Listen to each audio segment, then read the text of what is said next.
Turkish Airlines Flight 981.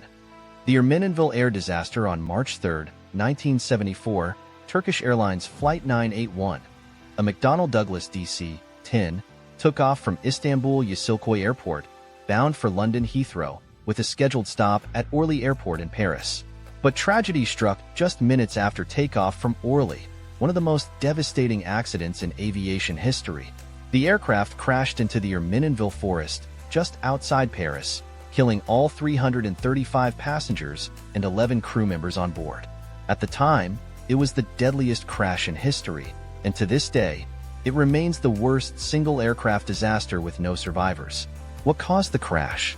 A catastrophic cargo door failure, a design flaw that had been known for years but was never properly addressed. The fatal chain of events, the doomed flight had departed Istanbul without issue, arriving in Paris at 11:02 a.m. local time. At Orly, 50 passengers disembarked and 216 new passengers boarded, most of them stranded travelers from a British European Airways strike. This unexpected rush delayed departure by 30 minutes. At 12:32 p.m., Flight 981 took off from Orly, heading towards London Heathrow.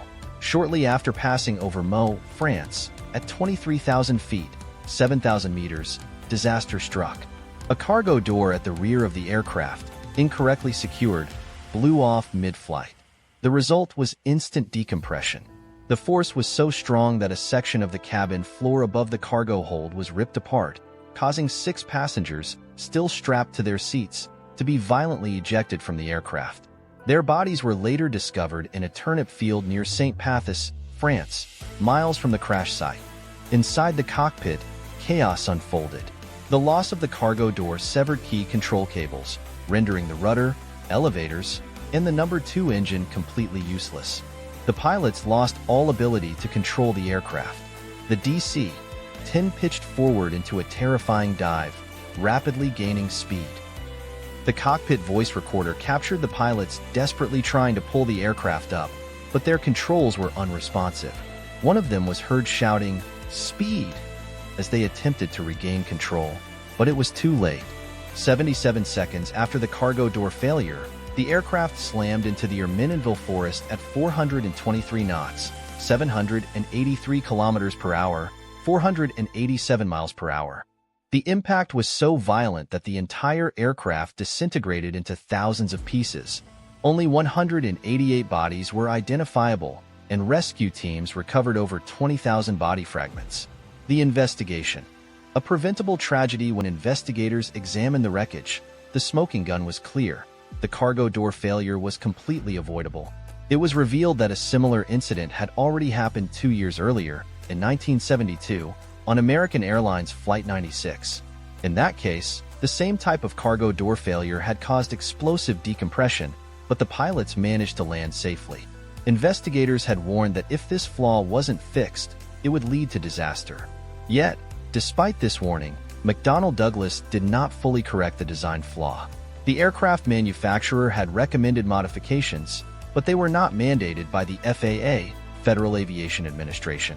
Worse, records falsely indicated that the modifications had been made on Flight 981's aircraft.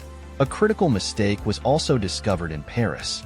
The cargo door had been latched incorrectly by a baggage handler who did not speak English or Turkish, the only languages available on the warning label. This meant he had no idea he had improperly secured the door. Investigators also found that during a stop in Turkey, ground crews had filed down the cargo door locking pins, making them too weak to withstand the pressure at high altitude. Legal fallout in industry changes. The consequences of this disaster were massive. Lawsuits were filed against McDonnell Douglas, Turkish Airlines, and the FAA, leading to one of the largest settlements in aviation history, over $100 million, equivalent to $566 million today. In response to the crash, the DC-10's cargo door latching system was completely redesigned. The locking system was reinforced, and a new fail-safe mechanism was introduced to prevent the handle from closing if the latches weren't fully secured. Additionally, the FAA finally required aircraft with outward-opening cargo doors, including the DC-10, Boeing 747, and Lockheed L-1011, to have pressure relief vents installed in the cabin floor. This would prevent a decompression event from collapsing the aircraft floor and severing control cables, a crucial safeguard that could have saved Flight 981. A lasting legacy. Even though McDonnell Douglas made these changes, the reputation of the DC-10 was permanently damaged.